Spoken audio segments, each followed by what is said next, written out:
listeners. Welcome to Grief Out Loud. Remember the last time you tried to talk about grief and suddenly everybody left the room?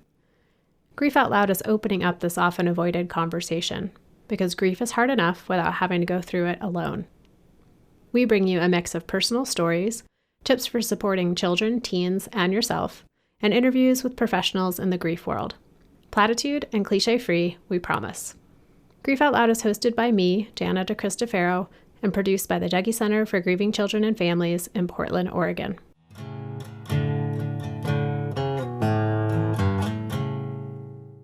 Okay, I have to admit, I was a little awestruck and intimidated by today's guest.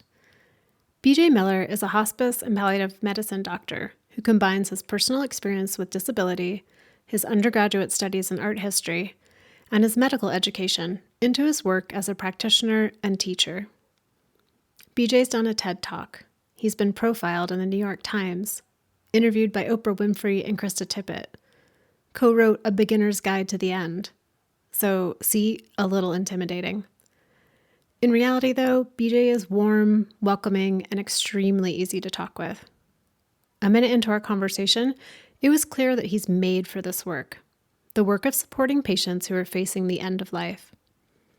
While BJ is skilled at supporting others, he also carries his own grief. When his sister Lisa died of suicide, BJ didn't know what to do with the loss, so he did what so many of us do. He pushed it aside. It was his work of sitting and being present with those who were dying that taught him how to open up to his own grief, to reckon with the emotions of loss. BJ and I talk about pretty much everything in this conversation, about what palliative care actually is, about how an accident that almost ended his life brought him to this work, about how COVID-19 is affecting him, his staff, and the patients he works with, about historic and present-day racism in the medical field and how it impacts people at the end of life, and about his new venture, Metal Health, which provides online support for caregivers and those dealing with an advanced serious illness. BJ, thank you so much for taking time to be on Grief Out Loud with me today. I'm really looking forward to our time together. Well, thanks, Jana. It's nice to be here. Thanks for inviting me. And by here, listeners, we mean I'm at home in Portland, Oregon, and BJ just arrived in New Hampshire. So our here is a little bit more of a flexible term these days. Nice to be on the same planet with you. Or at least on the same screen. So. Right. So, BJ, I know we're going to talk a lot about your work in hospice and palliative care. And those two words just immediately make me think of grief. But I'm curious, what role did grief play in your decision to move into this field of work? Well, it was a while into this interest that I really came to realize how important grief was. I definitely earlier in my life and even earlier in my practice, even fully bought into palliative care, I still thought of as grief. I thought of grief as something much more time limited, as something to, maybe hold your breath and get through as quickly as possible. It's only in more recent years and just settling into this job, into this subject matter, that I really kind of arrived at grief's importance, relatively recently. And it's been a real incredible sort of awakening, and what I'm very grateful for. I wish I had learned it earlier in life. I have some regrets about how I handled grief in the past, but it's a relatively new beast to me, but a beautiful one, or an important one.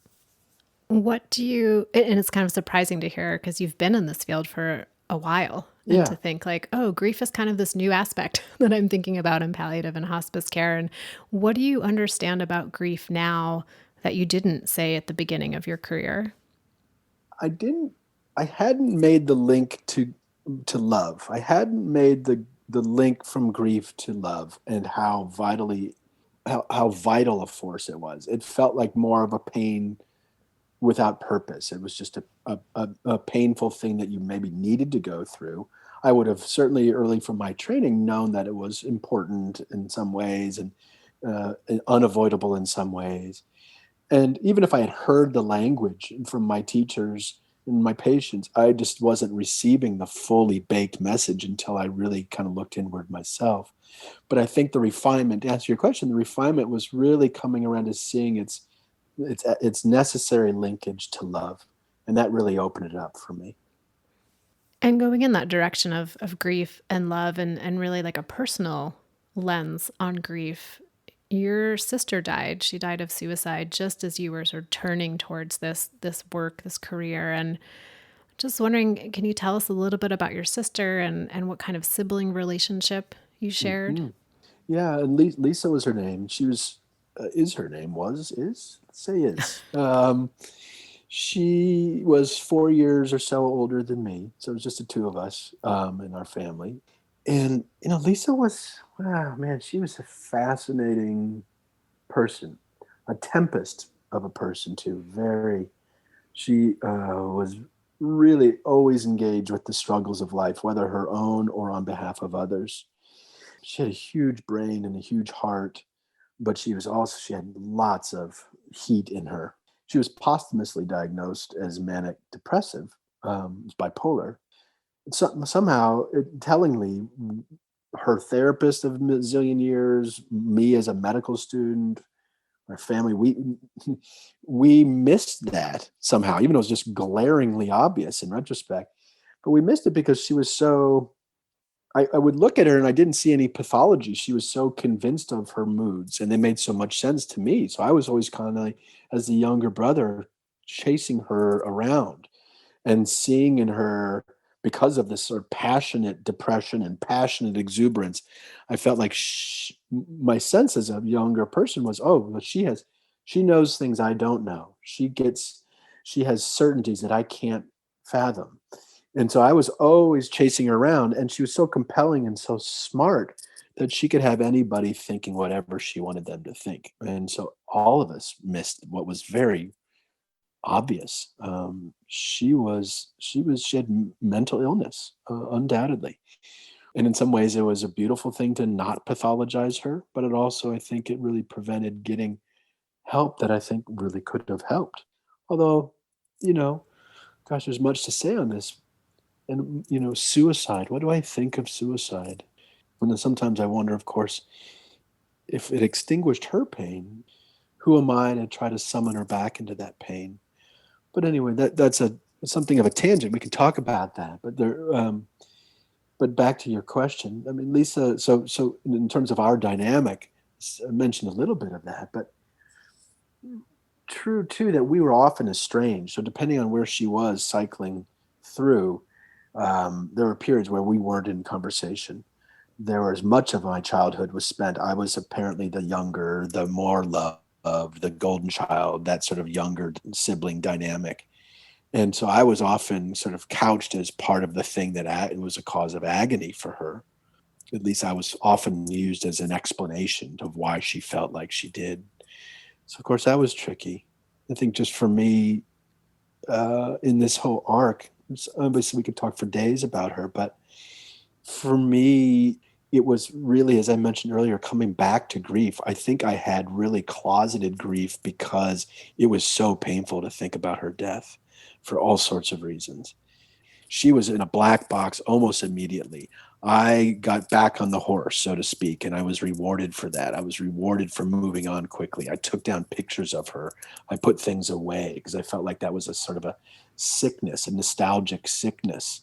And so I really cordoned her off, and I cordoned off my feelings about her.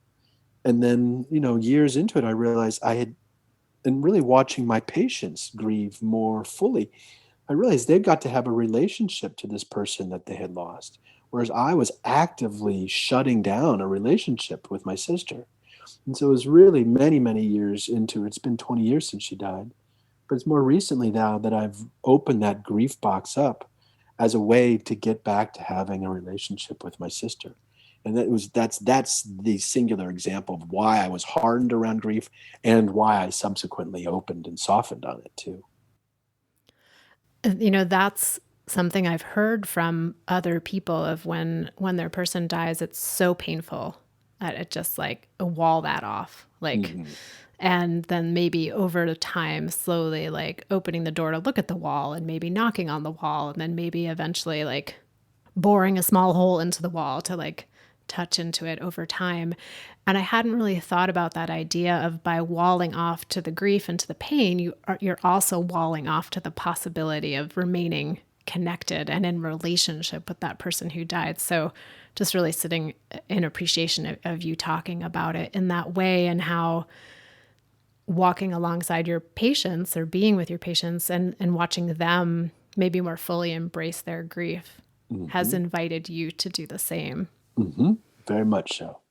So one of the questions I was going to ask you was how this work in hospice and palliative care has changed you, which I think we've already started to talk a little bit about. And before maybe we say more about that, could you just describe what the work is for folks maybe who hear those terms and are like, oh yeah, I know what that is. But then even for me, I'm like, actually, I don't really know what that is. Yeah. No, thank you for that question. There's sort of a public service need to get these definitions right because we confuse the hell out of the public. And oftentimes that means people could really benefit from this kind of work avoid it because they don't understand it. So anyway, no, I really appreciate your question. I mean, even when I'm talking to a bunch of medical doctors, I still need to remind them what palliative care is. It's a oddly evasive thing to understand. I don't know why the definition remains so elusive, but basically, palliative care is always framed. Palliate just means to ease. That's what that word means. So there's a vernacular, I mean, there's a common informal definition of that word, and palliative care would just mean any care that's meant to ease. If someone's, a palliative is something that makes life a little easier, eases the pain, the burden. And of course, that does speak to what we do. But palliative care as a field, as a discipline, is contextualized around serious illness. It's always that's what gets you in the door. Serious illness is left deliberately vague. I mean, what is serious? Well, I guess it's probably meant to discern between like, okay, Jenna, if you crashed your bike, you broke your arm. Of course, you're going to have pain, and it's going to be there'll be adjustments, et cetera. But you wouldn't be a good candidate for palliative care. That wouldn't be considered a serious illness per se. So anyway, the context of this field is serious illness, and basically the idea is that this kind of care is it's the interdisciplinary pursuit of quality of life, or you might frame it around the treatment of suffering. So rather than treating a disease like cancer or heart disease, my job is to treat someone's suffering. And right out of the chutes, the word suffering is really key because that's totally subjective. As a doctor, I don't get to tell you, Jenna, if you're suffering. You tell me that. And it's an entirely subjective thing. There's no test for suffering. We all do it, but it's a hard thing to define. And what might cause you to suffer may not cause me to suffer, and vice versa. So, another magical thing about this field is it kicks us into this subjective personal realm by its definition, which is in pretty stark contrast to the rest of medicine, which is constantly trying to objectify you, hold you against a standard of normalcy, etc. Palliative care is a way to kind of begin to unpack and depathologize normal states in life, like suffering, like death. So anyway, so that's palliative care in large. Again, the interdisciplinary pursuit of quality of life and the treatment of suffering. Then hospice is a subset of palliative care, but is reserved for the end of life, the final months. So death increasingly does become the focus. And that's a really, really key thing because most people think of palliative care and hospice or palliative care and end of life care as one and the same, but they're not. As I said, there's nothing in the definition of palliative care that says anything about death or how much time you have on the planet, et cetera. So that's the really key distinction for all of us to grasp, that you don't have to be dying to get palliative care. You do have to be dying pretty soon to get hospice, though. And with suffering, that could be emotional suffering, it could be philosophical suffering, physical suffering, not just body pain that we often think of in a medical place. You got it. So, I mean, that's a really key suffering. Again, something we all do, but it's hard to define. I mean, some people define suffering as a threat to our identity. Cicely Saunders, who's a sort of founder of modern hospice, called it total pain. That's what she called suffering, which is, and just as you're saying, Jenna, like, spiritual component, a social component, a physical, emotional, psychological. It's a much more complex amalgam, that it's very individualized. How any of us experiences suffering is inherently individual. And I wonder too about So we talked a little bit like how this work has changed how you view and experience grief, both personally and maybe more from a perspective of like supporting others in their grief. And then I wonder about death, like how this work has changed how you think about death, your own death, the death of other people in your life, and knowing that you also in college had, I don't know if you call it a near death experience, but had a very traumatic accident that caused a lot of physical suffering as Yeah. well. Yep. Yeah. Well, quick for your listeners. So, the sophomore year of college, screwing around on a commuter train, and I was wearing a metal watch and got close to the power source, and the electricity arc to the watch. So I ended up losing my left arm below the elbow and both legs below the knees. And yeah, came close to death, was close to death for a couple months in the burn unit. So yeah, that was when I was 19.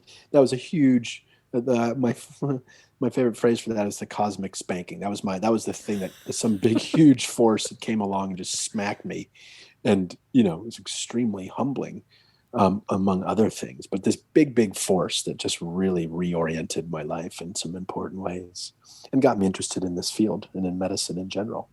But yeah, that was another sort of key element of palliative care because of the subjective nature. As a practitioner in palliative care, you have to be in touch with your own experience of suffering, your own fears, your own hopes, etc. One of the cool things about this work is, if you went to say that you want to become like a neurosurgeon, I would love this thought. Like neurosurgery, incredibly devoted people they spend their whole lives studying and doing this work, and they're probably 99% of them will never have surgery on their own brains, right? Whereas in palliative care, the subject matter is suffering, death, quality of life, et cetera. 100% of us experience these things. So right out of the chutes, it begs a different relationship to your personal life.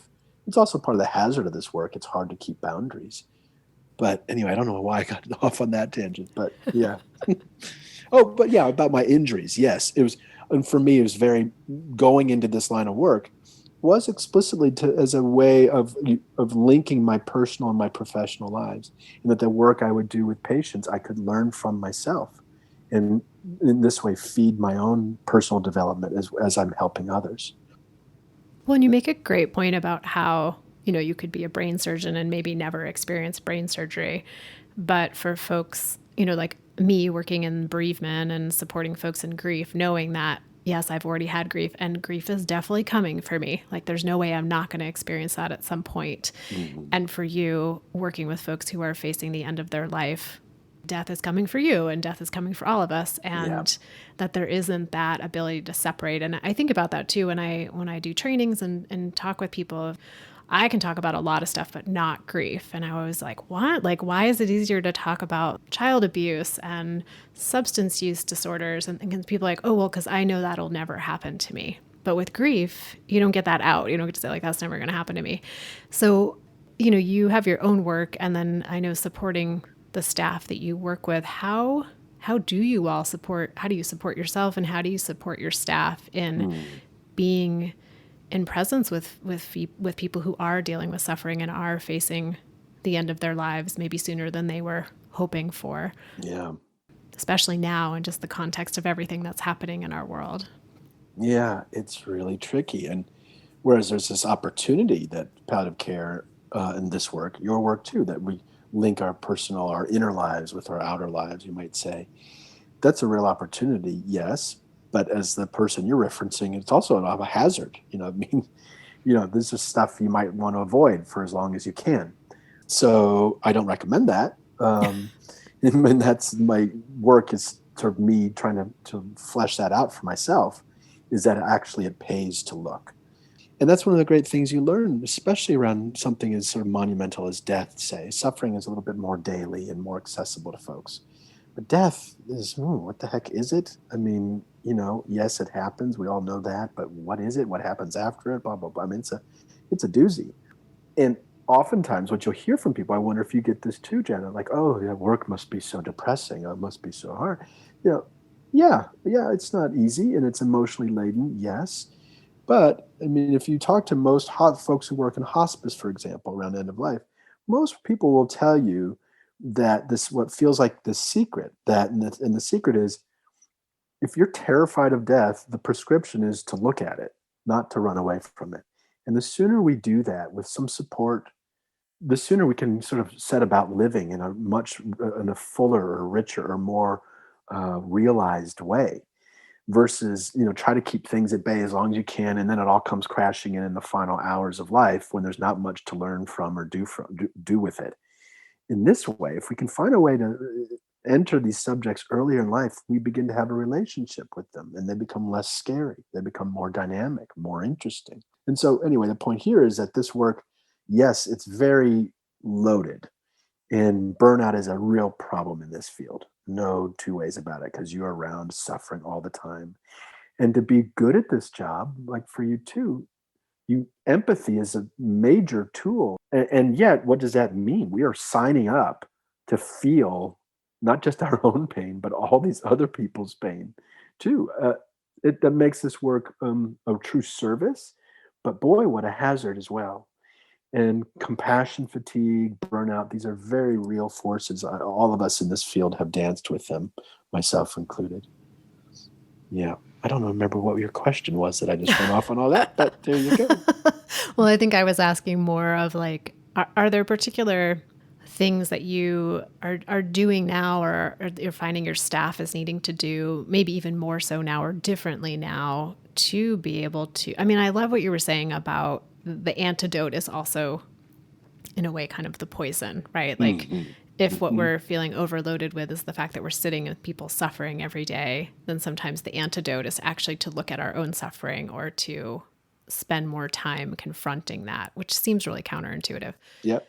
And like what else? Besides sitting around the break room and talking about, preparing for our own deaths, like what else are you and your Yeah. staff doing in this time? Yeah, right. Thank you for that reorientation. Right. So we've named the problem pretty well.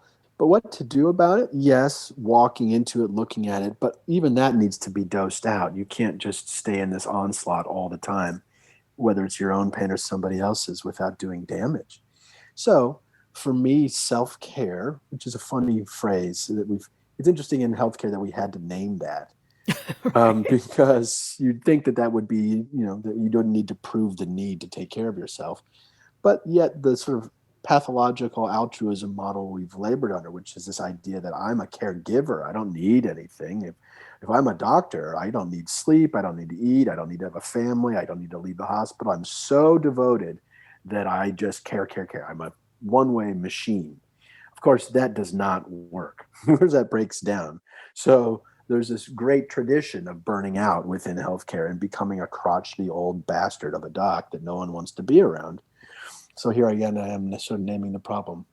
Okay, so what to do about it? What to do about it? I mean, I think this is part of it. Is naming it is huge, acknowledging it as a real force, and it's not pathological that you would struggle with under this load. In fact, that's normal. So I guess what I am trying to get here is step one is normalizing it, so we don't feel like, oh, I'm weak, I can't handle it. No, feeling is part of my job. This makes perfect sense. In some ways, I now have come to realize some of the lessons I've learned is that vulnerability is what's strong. Daring to feel things, that's strong. Daring to cry, that's strong. If I didn't have any feelings, if I couldn't be hurt, what's strong about that? Rather, the idea here is to push back on our capacity and learn to live with all these feelings. So how to do that along the way? I mean, for me, it has to do with getting outside, and I do sort of a counterpoint. If I'm around death and suffering a lot, I love to get out in the woods where life is just bounding out of the hills, and you're smothered in the proof of birth and creation. That kind of counterpoints it for me. Time in silence for me is huge. You might call it prayer or meditation, but really it's just being quiet and listening to myself and listening to the world around me. Huge, huge force for most of us. And then the data would say too that to push back, you need to share this. So having colleagues to talk about things with and to process. That's been a real challenge with COVID because all of us are working often remotely and very often by ourselves. So commiseration has gotten trickier. And I think a lot of us find ourselves, it's very seductive. I catch myself all the time feeling all this pain.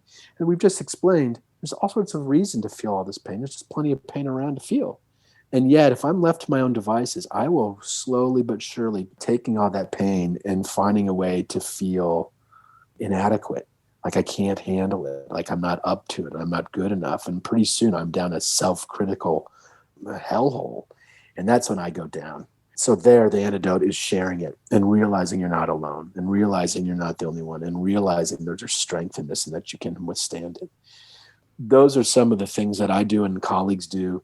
Again, data would tell you that finding a way to share things, talking it out, and some way to have a sort of a contemplative practice, learning to sit with things rather than trying to change them or fix them.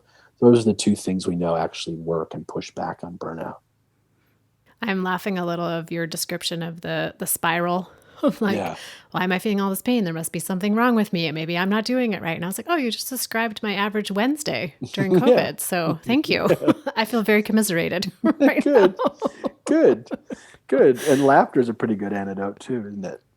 Yeah. Absolutely. I mean, I'm so grateful for YouTube because I'm home alone with the dog most of the day. And I'm like, he's funny, but he's sleeping most of the time. So where am I going to go? Thank you, YouTube, for something to get me to laugh. Yeah. So we've talked a lot about doing this work as a practitioner, and I'm wondering for the patients that you serve, for people who are dealing with an advanced serious illness that is going to shorten their life, what have you learned from them in terms of like what are they grieving along the way? Well, and you guys, your audience probably knows this, but like, first of all, just to mention something like anticipatory grief, which was a novel concept to me that we can, as human beings, as people who imagine our futures, we can grieve things before we've even lost them. And I think that's a really key distinction. Again, you guys, your audience probably knows that well, but that's been clinically very important for me to just to name that with people who come in. They're fighting their disease. They're in fight mode. They're not talking about death. They're not thinking about death. They're pushing, and they're gearing up and they're finding positive attitude for this and that, and yet they wonder why they're moody or exhausted or crying out of nowhere or whatever it is. And it can be very, very helpful to name this thing called anticipatory grief. So that's one point. But back to your question, but more so specifically, what do I find people grieving? Well, the big ones are loss of a role, issues of identity, like who am I? And this thing comes along like a diagnosis and threatens that identity, and takes away, maybe I can no longer do certain work. Or maybe my role among my family or friends was to be a certain way or to do certain things. And those things I can't do anymore, or for some period of time, at least I can't because of treatments or whatever else. So this question of who am I now? Even though I'm still here, I'm BJ, I'm still here, but I'm not the same. And so this identity issues, grieving roles lost, and feeling worthless because you've so identified your sense of value with your purpose or your work. That's a huge one for people. Grieving the loss of one's sort of intellectual capacity, fatigue from dealing with illness and serious illness and its treatments can really rob people of sort of mental clarity and a spark. So I watch a lot of people really upset that they can no longer think straight. And I hear a lot of people casually and otherwise throw out something of an advanced directive kind of statement like, hey, when I can no longer recognize you or when I can no longer, read a book or do some sort of intellectual thing, then I'm done. I don't want to, then I'm just going to be a burden and blah, blah, blah. So grieving the loss of their intellect. And then also just plain old friendships come and go. Stress of illness happens to you, of course, as the patient, but it happens to the world around you, your friends, your family. That took me a long time to realize. I was after my injuries, I was so beset by my own pain. My mother made a comment to me once about how my accident had happened to her too, and I was furious. I was furious because I couldn't handle the idea. If the pain was just my own, because of the stupid thing I did, well, that I can at least I'm suffering the consequences of my dumb actions. But to think that it's spilling over onto people I love, oh, it enraged me. And I see that happen a fair amount too, where people, because this idea that no one wants to be a burden. That's another thing I hear people say. As soon as I'm a burden, then I want to die. But all these things are very interesting. You hear people sort of the way we die before we die, the death before death. We let go of roles, we let go of sensuality. The loss of sexuality is another one that comes up a lot when people are asked. People are rarely asked. And that's something we can help people regain. But anyway, I don't remember where I was going with that. But anyway, I guess that is something of an answer to your question of what do I practically speaking see people actively grieving. It's the sort of loss of these constructs, and they don't have necessarily enough time or energy to create some new constructs. And so oftentimes my job, if I have enough time with people, my work is processing that loss, but also creating something new in its place if we have enough time.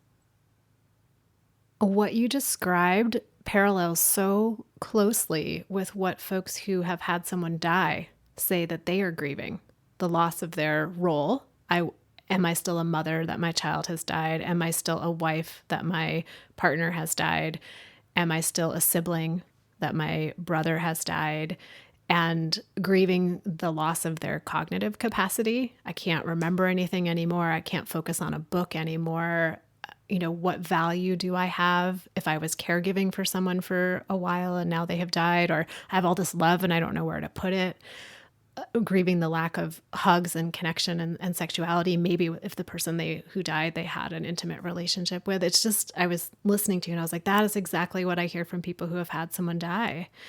Yeah. And for them, for you saying like, if you have enough time with a patient, it might be to help them find new constructs, new ways of feeling purpose and meaning. And for people who are grieving after someone has died, there's so much urge to go back. Like, I just want to go back. Yeah, I don't think it's as obvious for folks who are grieving. Like, maybe there isn't going back, there's redirecting, there's reconstructing. So, Well, I think of also, as you say that, it's something that's really compelling. One of the most fascinating things I see, just that I find fascinating clinically, is what I just call reentry syndrome. So oftentimes, we can link it to caregiving too. So sometimes you'll meet someone who, say, has a cancer diagnosis and is very serious and blah, blah, blah. And they go through all this hell of treatment and it works, and they find remission. They're supposed to be celebrating. They're cancer free, no tumor growth. And balloons come out and kazoos and people, but very often, I don't know if it's most of the time, but much of the time, that person doesn't, if they're honest, and when they come there quiet, they almost whisper it in the office. Like I don't feel, why am I not excited?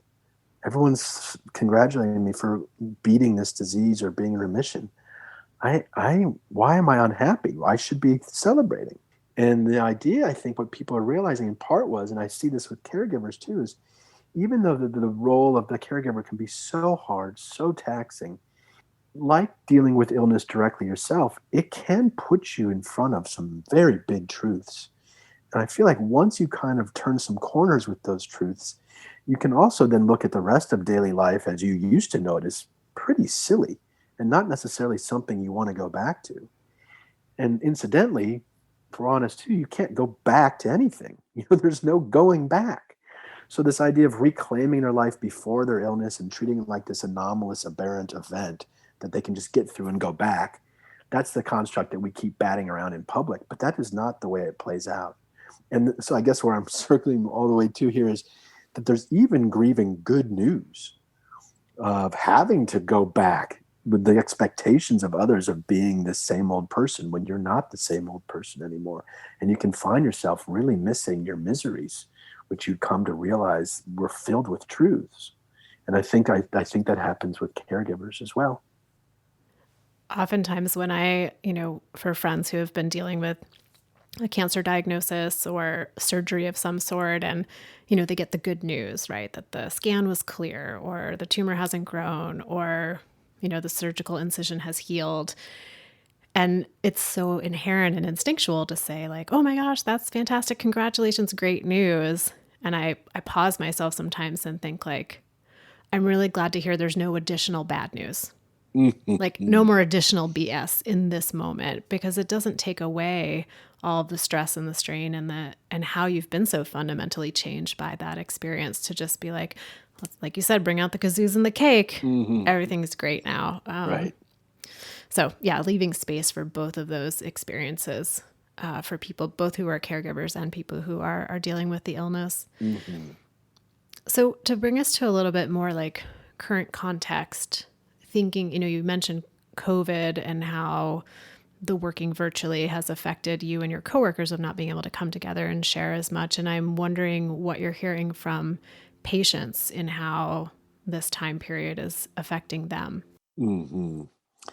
Well, I think it's much the same. It's this isolation thing and feeling cut off from one another.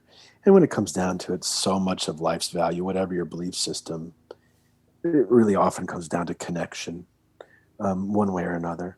Connection to fellow humans, but connection to animals, inanimate objects, just connection, period. And so the act of feeling disconnected is a kind of a hell, is a purgatory-ish place for people, especially in this state right now of not knowing. When I'm talking to patients who've been a patient for a while, in some ways they've got this COVID thing down better than the rest of us in that they have a daily existence of dealing with uncertainty and not knowing what's coming around the bend. And in some ways, I'm realizing the piece of myself that's most comfortable with COVID is the piece of myself that's very comfortable in existential distress moments. That where who's comfortable with the idea that the world could fall apart this afternoon. Through my own dance with death and my own injuries. So in some ways, I'm seeing that the patients themselves have this in check in some ways better than the rest of us, the caregivers, the folks who aren't directly necessarily navigating the uncertainties of illness. Caregiver often are, but my point here is what going through the hell of illness and the isolation one feels from it is pretty darn good practice for a pandemic. But I don't want to glorify it either. One way or another, all this distance and being cut off is tantamount to a kind of death. And I think we're also still so in it still. The end is still not in sight. So I just want to note that it's still a little dangerous to even reflect on it. I don't know how I feel about it sometimes. Sometimes I'm tempted to say, "Oh, I love it." As an introvert, I kind of like it. But no, I'm just groping for some conclusive statements when there's nothing to conclude yet. We're still in it. I remember when things first started to really become an issue in late February and in March, and here in Oregon, middle March was when Mm, businesses started to shut down and schools closed. And there were so many webinars and conversations immediately, like within the first 3 weeks of like, how is this affecting grieving families? How is this affecting grieving kids? And I thought, like, who even knows yet? Like, yeah. and people knew what it was immediately affecting them. But thinking on what you said of, it's hard to reflect back on what's still happening. We can only continue to talk about it day to day of how it's showing up for us. Yeah. And that's what I'm trying to do is just sort of chart it a little bit so I can see for myself and learn a little bit. But yeah, I think it's a really important detail. Being in it, really immersed in something and reflecting on it at the same time is maybe impossible. I'm not sure that, you need reflection requires a little safe distance. Whereas being in it, there is no distance. So anyway, I think it's a phenomenon worth noting. Well, that's an interesting thing to think about then in terms of folks who are dying because they are in it. And oftentimes there's an expectation or a hope from within and from without that they'll be able to reflect on it and have, like proclamations of understanding of life and all of that while they're still going through it too. And yeah, really conceived of it in that way of that being a kind of an impossible challenge. Yes, and you will note if you go scour the literature, most of the quotes about death, myself, at least I've come very close to death in my own life. But for the most part, people who are going on and on about talking about death aren't about to die for the most part. The folks who, you know what I mean? The folks who are really in it, just to this point, aren't the one making grand statements about what death is and what death isn't. And so I think that's important to note here. Abstraction is helpful with this subject. Once it starts getting really real, ooh. And I think it's an important thing for all of us who work near this subject, is to, when I'm teaching med students, I always like, don't get seduced into thinking you know this beast because you're around it all the time. Leave some space for when you're in these shoes, when you're actually at the edge of your horizon. Everything you thought you knew might just fly out the window, and make sure you reserve the right to freak out. And I just want to, because I think I have this thing down pretty well, but who knows? And I won't know until I'm really, really in it.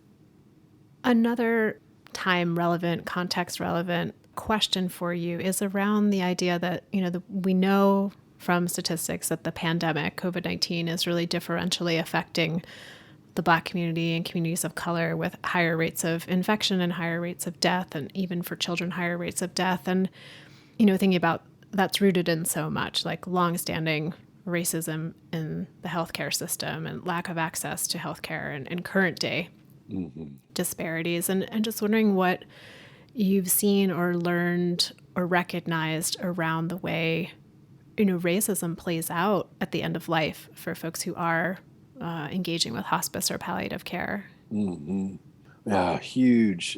There's so much. This is big, big stuff, and it's overdue in the medical field. I mean, we've all known. I mean, just so many people are excluded from medical research because it's considered a confounding variable. For myself as a disabled person, disabled people are often excluded from most studies because of their disability, because it would complicate the data. So similar things happen with race. So we have this decades of medical research that really, if you start digging into it, is largely focused on white men, sometimes white women, but almost always white, because they want their data clean. Mixed race, chronic illness, disabilities, all these things, these realities that so many of us face, we end up being excluded from the research, which means we're excluded from the relevancy of the therapeutics, which you just follow that arc and you see where we got. I mean, just even noting the research issue can open up this problem, and you get a sense of how big the problem is. Throw on economic disparities too, and who's accessing what kind of care, who's going to the shiny hospital and who's going to the county hospital. And we've all, in healthcare, certainly you can see these things, they're obvious enough, but somehow we haven't, I myself included, didn't find a way to handling them with some urgency, even though I, as a disabled person, am part of this excluded minority. Anyway, to say this is all very overdue, and I think a lot of us, myself included, mostly what I think I need to do is shut up and listen in a new way. The other kind of realization, if you look at hospice, this idea that we're encouraging one another to look at our mortality and stuff, that's still a pretty white phenomenon. Most hospice patients, most hospice workers are disproportionately Caucasian. So even in my own field, the African American community I'd been aware of this, but I haven't really thought of anything to do about it, which is the African American population in this country disproportionately dies in the ICU with chemo bags hanging, with futile efforts to protect life, et cetera. All this sort of, because the reason I've absorbed anyway is that because there's so much distrust among the Black community around healthcare, because they've been treated like guinea pigs and excluded, et cetera. And a horrible history of medical testing being done on African Americans. I mean, the Tuskegee experiments, for example. So there's this history where the Black community has a very well-earned distrust of the medical community. So when I, as a hospice doc, go in and talk to a Black family and say, hey, what are your goals of care? Oh, comfort and peace are important to you, and being with family is important to you. Okay, great. Well, my recommendation is for hospice, and that shiny new machine over in the corner, I don't really think it's going to help you.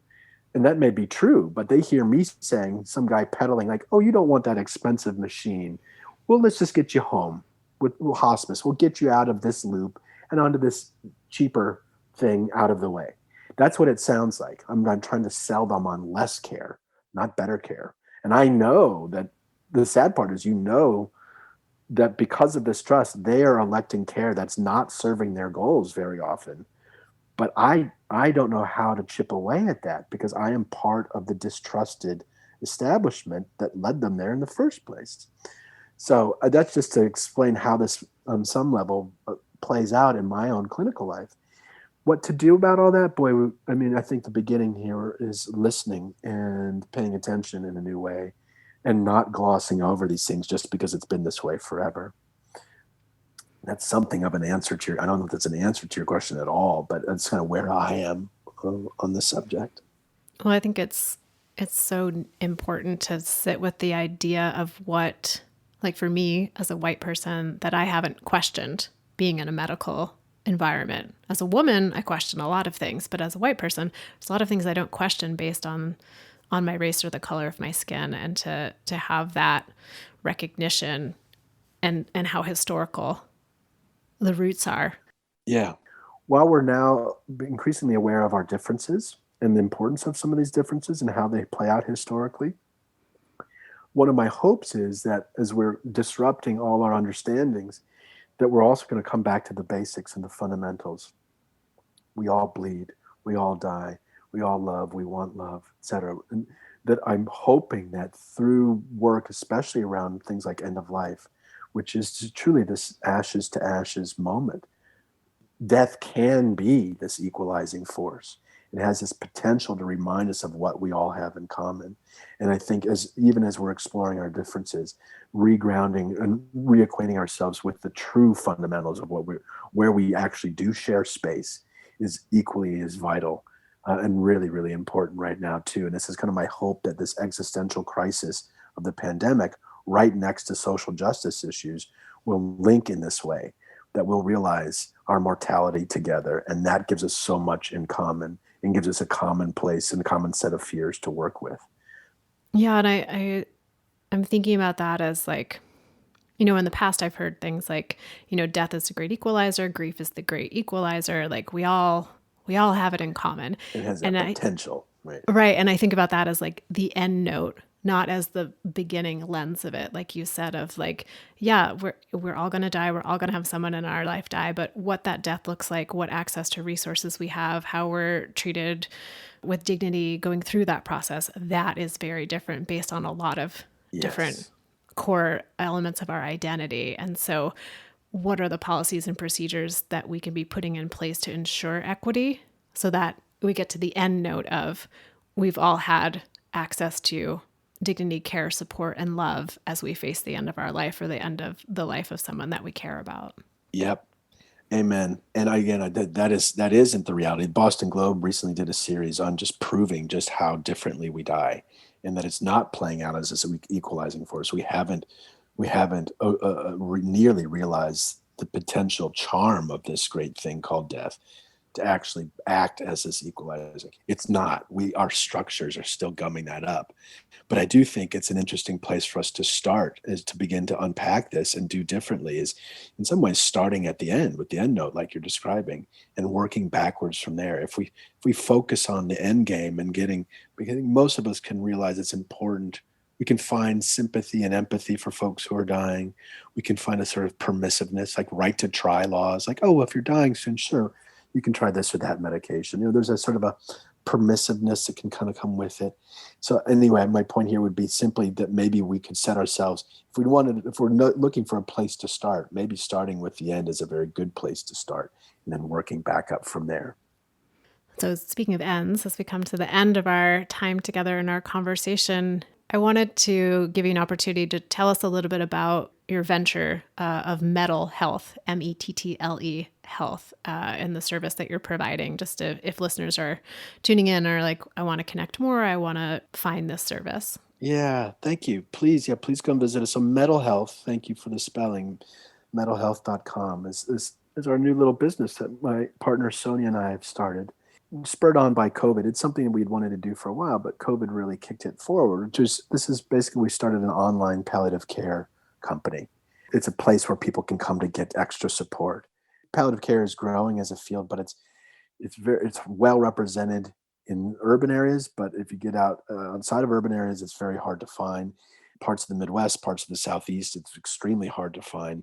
So starting this online business means we can talk to people across the country. So even if you don't have a palliative care program near you, you can come to us online. The other novel thing here is that it doesn't require a doctor's referral. we're starting with out of pocket, which is a problem, but we'll circle back to insurance and also want to work through employers to pay for these sessions. But sidestepping the medical industry to start at least allows us to provide this kind of service without the bureaucratic hurdles of getting a doctor's referral, et cetera. So anyone can call us up and schedule time with us wherever you are at any time in your course of illness. So that's what mental health is. We're just getting started, but we're open for business. So come on and visit us there anytime. And listeners, I'll link to that in the show notes, as well as some other places that you can hear more from BJ. He has a TED Talk, other various resources. And BJ, are you still working with the Zen Hospice community? No, not anymore. No, I think I left there in 2016. Sadly, the house, the hospice house itself had to close a few years back. But so Zen Hospice Project is now the Zen Caregiving Project. And so they're still alive and well and have considered their efforts now as an organization around training caregivers and volunteers around this kind of work of bearing witness and tending to folks at the bedside. So Zen Hospice Project is now Zen Caregiving Project. They're doing beautiful work, but I haven't been there for many years. So mental health is the best place to connect with you. Yep. Well, BJ, again, thank you so much for taking time to talk with me and sort of sharing, from your personal perspective and your professional perspective. It's given me a lot to be thinking about, which I'm sure I'll be doing the rest of the weekend. So I appreciate you taking the time today.